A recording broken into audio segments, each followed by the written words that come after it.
Anthony Moyles, how are you?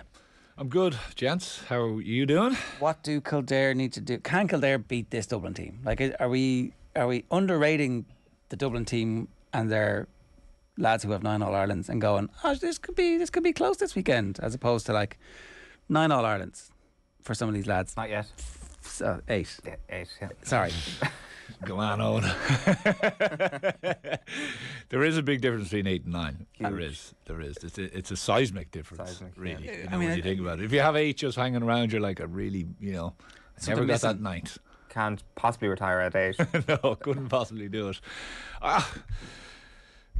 I'm still relatively down over the last game, Ger. The Meath game. Wow. I've been given some time, and it still hasn't. Still hungry after the lack of hot dogs, or what's the story there? Yeah. Third stage of grief. Just can't get over it. The kids just keep reminding me. Yeah, it is. It's a weird. It is definitely the stages of grief. So if Meath had ran them a bit closer, or had even put up a fight for 50 odd minutes, I would have said yes. I think Kildare will get even closer. But then I'm flipping between how abject Meath were, and the lack of intensity and fight in that first half, and I'm hoping that Glenn and the boys won't obviously set up in such a similar fashion as they did against Westmeath, and that they will actually make it an arm wrestle for at least the first 45-50 minutes. Do Kildare have the forward prowess? Yes, I think they do. Do they have the defence? Question marks. So that's counterintuitively, in a weird way, if they're going to have any hope, it's only going to be in a shootout, because they're not going to win 10-8. They're going to concede 20 points, right? We kind of know that Dublin are going to kick between 18 and 22 points. And if they don't score goals, if it's like 0-18, Kildare have a chance. So do you just actually decide, we're going to be relatively loose here, they're going to score 23, 24 points, we need to score 3-16. Off you go, lads. It's a weird one, because it'll be, management team, it's the first. So most new management teams, when they come in against Dublin, will decide we're going to keep it tight. We don't want to get a drubbing on our hands early in our kind of tenure. So that's the kind of fail-safe that they generally revert to. I'm hoping that the lads are brave enough that they actually say, you know what, no, we can't play that way, and we don't want the identity of this Kildare team. Yeah, correct. So they need to just say, right, we're going to go. And they are playing quite, even throughout the league, they were racking up big scores. Now, they were conceding big scores, but they were racking up big scores. And obviously the league, for them, they will have learnt an awful lot from the game they played against Dublin, albeit it's not the same Dublin team, okay? But they will get confidence from that. I think that they will potentially look at the Meath failings and say, okay, these are areas that we definitely need to ensure don't happen against us. And there are numerous areas that they need to avoid. And a lot of it is getting contact on players and making sure that it's just not as easy for Dublin just to transition the ball from defence to attack simply with 1 or 2 kick passes. And, players being nearly fearful of standing out in front and actually making hits and increasing the intensity in the game and everything else, and just running around like chasing shadows. So do I think will they do it at kind of a 6 forwards, 6 defenders and 2 midfielders? No, I can't see that, right? So do I think they'll put Flynn, and will they play a kind of a counter-attacking game with McCormack, kind of pulling the strings at 11, but more than likely 10 or 11 or 12 behind the ball at times to try to frustrate Dublin, and then breaking quickly, quick long ball into the likes of Flynn, let him just take players on. It's funny, I was looking back on the game a little bit. Like Dublin, the full back line against Meath for Dublin was 1-on-1. Mick Fitzsimons was 1-on-1. Young Gannon was 1-on-1. There was never a situation where they didn't have to, but even at the very, very start, they never decided to get back quickly. And even if you look at their league, they're kind of saying, listen, we trust you, so go and mark your man. We're not going to have a massive amount of kind of assistance there for you in a kind of a 3 or 4v2 situation. So if that's the case, I think Flynn, who is absolutely dangerous when he gets the ball in hand and decides if his mood is in and he comes running at you, his ability, his speed, his elusiveness, he will cause major issues. But the problem is, can they win enough ball? Can they pressure enough times? And can they get the ball into them? And then when they get those chances, they have to make sure. If they get 3 goal chances, they have to, in my opinion, they have to have 3 goals. Yeah. They can't even have 2 goals. Yeah, and I kind of feel the same. Like, I think even if they do score 3 goals, there's a possibility that with the openness they have at the back, notwithstanding, even if there's a defensive structure there, like, if you think back to the game in Newbridge, the ball kind of squirted across the Kildare goal line and off the post and out, and like 4 different goal line saves, and loads of weird stuff happened in that game to get them to win just about at the end. And that, you make your own luck and you deserve it, but chances are 3 or 4 of those go in for the Dubs this weekend. And the key is not to be devastated when Dublin are like very far ahead of you, because you're going to get a period of time where the Dublin defence is like 1-on-1, and you're like, okay, when that happens, you need to score heavily, quickly. Yes. Yeah. Like, we used to always say it, like, we went into various games. I remember, I can't remember whichever Leinster Championship game it was, and we were talking about how fast Dublin start, and they do start fast, and there is this expectation that they are going to start fast, and they literally throw the kitchen sink at you for the first 5, 8, 10. And I remember in that particular game we were 6-0 after about 7 minutes, and you're kind of looking around, but there was no panic. And that's what you need. You need that situation. You need to say, okay, we are going to get up the pitch and we're going to get a chance, and we just need to break that kind of slide, and whether it's a goal or a point, just get on the board, and then all of a sudden they do take a bit of a breather, and then you have to press, and then you have to try to get it in the second one and the third one. And even in the Meath game, there were those chances. Like, Morris had a chance of a goal, very early on, and he slips, and they had another couple of chances that just pulled wide, and all of a sudden there's 1-3, 1-4 left behind, and then of course the gap goes from 6 to 9, and then it's 11, and then it's done. If you can get it to 6, pull it back to 2, to 3, and then they go again, and then you pull. If you can just keep hanging on the coattails, that's the big thing. So that's the big challenge for them. Do I think they have the ability to do it? Yes, I do. It's a massive test for them, and I think Glenn Ryan and the management team will be full of confidence, and they'll be instilling that confidence in the players and saying, listen, you've gone toe to toe with a lot of these lads underage.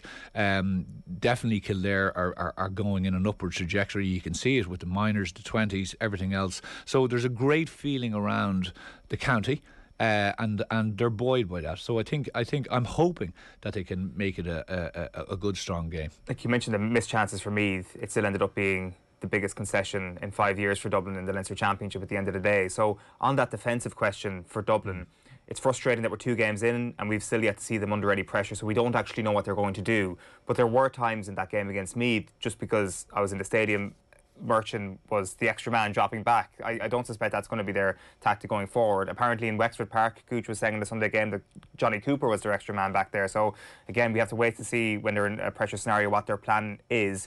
But it does feel like they are working on something, that they have looked at what happened in the league and said, we are going to play maybe a sweeper or find our new version of Keane O'Sullivan this campaign. Who would that person be if they go down that path? Well, Merchant is a good option to have in that situation, because he's obviously unbelievably quick and he can cover the ground fast. It's funny, the crowd, the atmosphere was so dead that you could hear him. I don't know if you could hear him, but you could hear him in that second half, and indeed in the first half. Well, I was kind of down where Meath were attacking in the first half, but you could hear him very audibly kind of roaring, ball, ball, ball. So he was going around as a kind of an annoying defender, if you get me. So in other words, I have you, but he comes on my shoulder and really puts the pressure on. Okay, so kind of comes in hard and aggressive on the tackle, and is roaring ball, ball, ball, which is a kind of a basketball thing, just to kind of put. So of course, inevitably, the forward throws out a pass and he goes to the next man. So he was in that role. You either are, and we've spoken about this before, where John Small plays that role of the +1, and he's in the kind of D area. So anything that comes across there, he's looking to attack that ball, be it man or ball.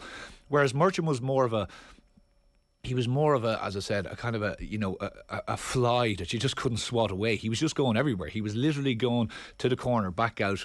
So he was the extra man, but he wasn't an extra man that was sitting. He was a very, very aggressive extra man, if you get me. So that could be something that they're deciding to do, where they're putting pressure on the ball rather than waiting for it to come into an area and then looking to snag it. Why are teams no good at finding out where his extra, like the opposition? So where was his man? Where was it's 15 side? Yeah. Why are teams not good at going, okay, well, if Small's doing that and Merchant's doing that, we have two somewhere. Where are those bodies, lads? Where are you? What are you doing? Yes. Well, why are teams less good at that than they should be at this stage? Yes, I think because what ends up happening is sometimes forward lines are so spread out over the field, right? So Merchant doing a role similar to what I just explained, he can put pressure where the ball is. By the time the ball gets to that far side, he can then pass it on. Exactly, he's left on, and then the other person on the far side has pushed across, and he takes up the role. So it's about shifting across, shifting your bodies across. But to try to counteract that, you obviously need to go on 2s and 3s of forwards. And where Meath got a lot of, not a lot, but your point on is well made.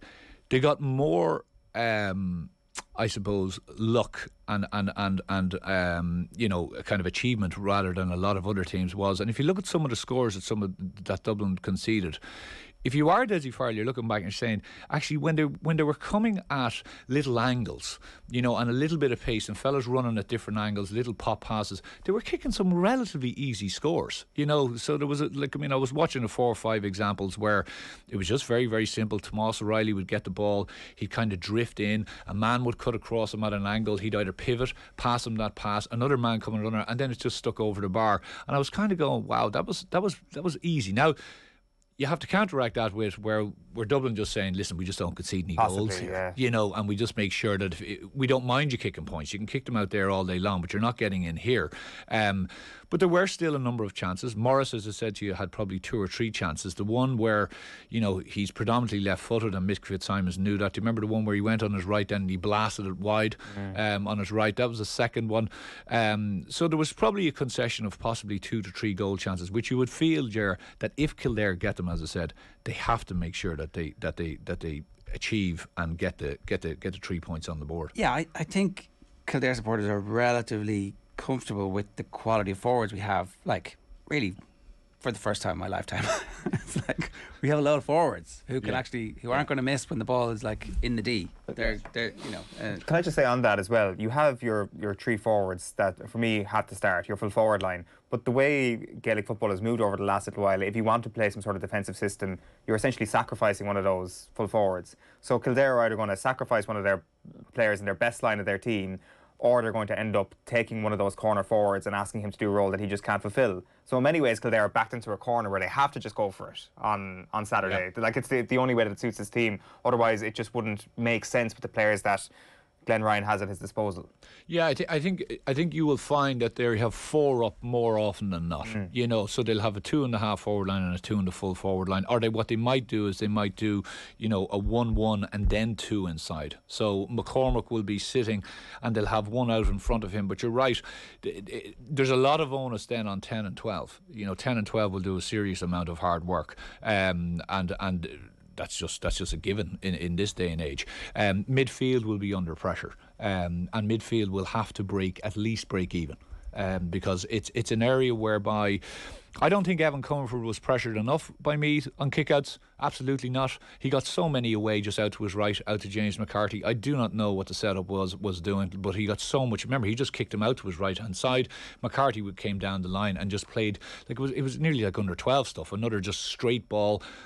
Numerous times out under the Hogan stand with a player coming across. So I just thought it was a bit. They'll definitely have to. I think they will have to pressure the kick out. Of course, they'll have to pressure the kick out. That's the point.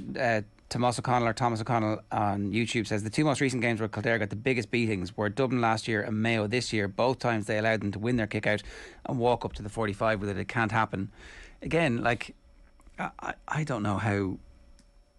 I don't know how you could like morally stand over a team and go, we're going to let the opposition take the ball out and then let them be creative, when actually you're creating a 50-50 when the goalkeeper has the ball. It's actually more weighted in your favour than not, because you know you can push your players up. It depends what your team is. Like Derry can stand off a kick out pretty well and achieve the turnover very well, but I don't think that works for this Kildare team, does it? It took them 3 years to be able to do that. Do you know what I mean? Like, It's a massive. It is. So you're either doing one thing or the other. You can't get caught between the 2 stools. And the Derry situation, the example is that they have honed and they are absolutely comfortable that when you come to their half and inside their 50, that they're saying, that's no problem. We're going to force you to take long kicks, which they did against Monaghan, which they forced Monaghan. And I think we touched on this the last day. The Monaghan accuracy was off. But at the same time, I'd be slightly worried if I was Rory Gallagher, because Monaghan did get opportunities in that game. I think Monaghan would be absolutely kicking themselves post that game and saying, you know what, all we needed was one extra pass and to kick maybe under a bit more pressure, but to kick 15 yards closer than where we were kicking, and Donegal will have learned from that massively. Derry, I think Derry will have to mix it up, but against Patton, his ability to kick, be it long or short, is so good. Can they stand off that kick out? Well, I think it almost makes more sense to stand off that kick out. Yeah, because Patton just goes over the top. And then if you've got the classic Donegal, Michael Murphy down to Ryan McHugh, I'm not sure if they're still trying to do that.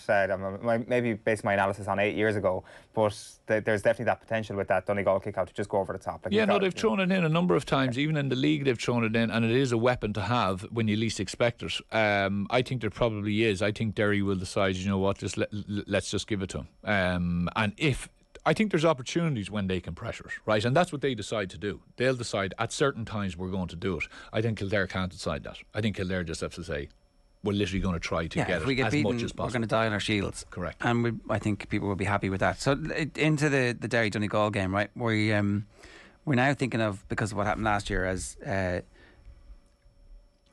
automatic All-Ireland contenders, the winners for this. Are we? Or is it still not enough? Is the lesson of last year so unique, given the circumstances and the difficulties that Dublin were having, and for whatever reason Kerry's issues, that actually still, no matter what happens in this game, Dublin and Kerry will be in a separate tier? I don't think so, because the only thing I would say is, when you come through Ulster, and let's say it is Derry, you are absolutely battle hardened. They haven't got that many injuries throughout it. They've been quite lucky.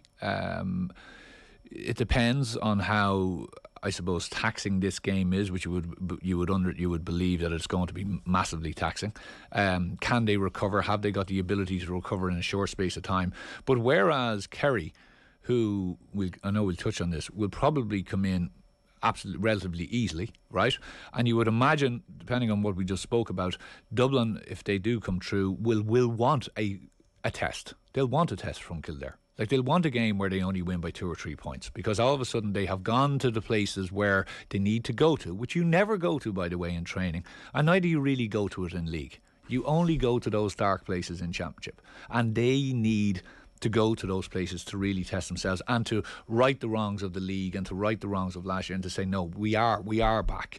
And they won't experience that until they do experience it, if you get me. Kerry will definitely not experience it in the Munster final. So probably the only teams that will have experienced it will be coming out of Ulster.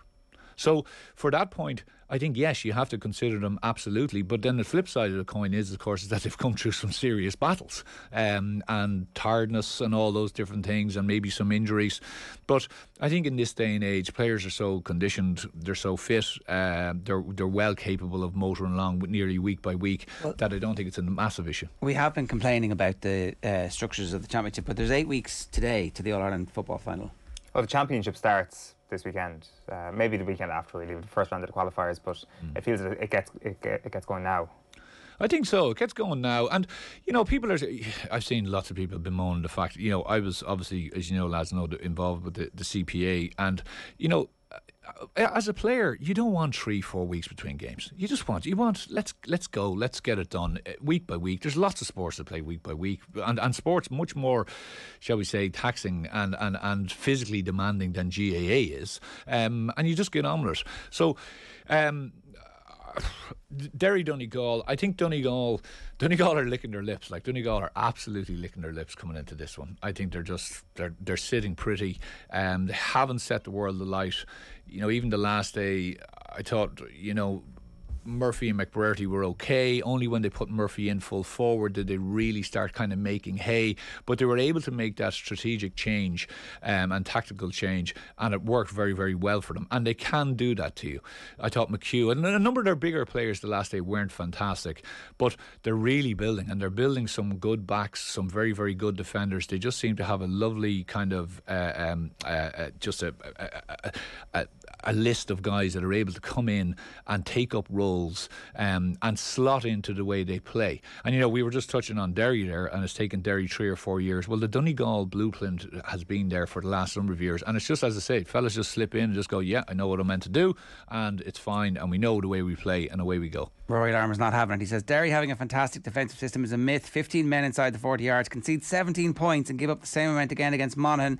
Donegal will win the Ulster final by 6. We'll see, Rory. I mean, the 17 points is kind of actually okay if you're a good team and you believe in your forwards.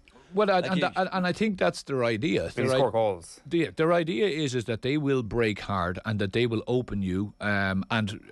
Again, this is a big thing. If you're playing that kind of counter-attacking situation, you have to make sure that when you get the ball and you counter-attack, that ball goes dead. Because what happens is your defensive structure is now broken. Yes, so we're all rushing up the field, and you saw that the last day against Monaghan. Monaghan only really made hay when they then broke that down and counter-attacked Derry. And I think Donegal will look at that. Donegal will say, right, we need to get back quickly. We need to try to influence the ball. And then when we do, we go long early. So we don't run it, we go long early, and we try to disrupt what they have already abandoned, shall we say. Yeah. So it's going to be, I think it's going to be, like, tactically it's going to be absolutely fascinating, because you've got, you know, 2 managers and 2 management teams that really think about the game. So yeah, but I think it'll be a cracker. I think Galway Roscommon will also be a cracker. I think the game in Croke Park at the end of the league was brilliant, although I presume you expect Galway to be a much different team this weekend to the one we saw that day, especially in defence. I think so. You know, I think you've 2 setups where I think the defence, there's question marks over their defence. I think there's question marks possibly over the Roscommon midfield. I think Galway will come out on top there. I think the middle 8 of both Galway and Roscommon will be massively important, because I'd say there'll be a lot of ball kicked out there, and I think Galway will probably edge it in that situation, but Roscommon have an unbelievably good set of forwards. So I think again this will be a shootout. You know, knowing Porrick and the way his philosophy on the game, I think he'll feel that they again have the forward prowess that'll you know ultimately win them the game. I think the game will be won on in that middle 8, and who can actually get enough ball to put it into the forward line. That will be where it all really I think lies, because once the forwards get it on either side, they'll do damage. Are those 2, whoever comes out of that, I mean, they're presumably looking at Tyrone going, we're not that far behind them, and we're a bit battle hardened, especially if it's Galway who came through Mayo and Castlebar, and the draw is Ulster as well, rather than Kerry or Dublin in a semi-final, should they get that far. Yeah. No, I don't think so. Okay, I don't think so. I just think they're a little bit below it, just a little bit below it. They should surely be trying to fake it till they make it, though, right? Oh, absolutely, 100%. And that's where one of these teams might have the beating of a team who we think is higher than them in the power rankings, say. Yes, yeah. That never happens. It's you know, it's the Croke Park effect as well. When you come in there and all of a sudden the pressure starts to get applied. I'm not sure. Roscommon have been very, very quiet. A lot of people have just, you know, naturally written them off. Okay, and. Do they deserve to be written off completely against Galway? I don't think so. I mean, I think it's because Roscommon, they've yo-yoed up and down from Division 1 to Division 2 status, but these are the games they win where everybody talks about the other side of the draw. They're quietly waiting in the long grass. Yeah. And all of a sudden they're like 3 points up in injury time, and you're like, Jesus, nobody saw that coming. Well, they've beaten them twice already this year. And I think everybody said, still there's a sense that Galway have something else that they showed against Mayo, especially defensively, that'll change this. I think the fact it's on in Pearse Stadium as well is probably maybe giving people a bit of hope. Yeah, I would think so, but you know, I don't think Roscommon will be fearful of that. I think of all of the possible kind Roscommon of shake-ups, 2-1. Yeah. I think that's a game. That's a big price. That's a big price now. I think that's the game where something could happen of all the because I'm not convinced by Galway, just as of yet. I'm just not. I think if you allow Galway to go at you, they will absolutely destroy you. But I think if you get amongst them, you make it very, very tight, they can get quite frustrated. All right, we didn't get to the Tailteann Cup this week. Or the Kerry game. We'll talk about the Kerry game again some other time. The odds on that one are prohibitive at this stage. Yeah. Anthony, good stuff. Thanks a million. No bother, Ger.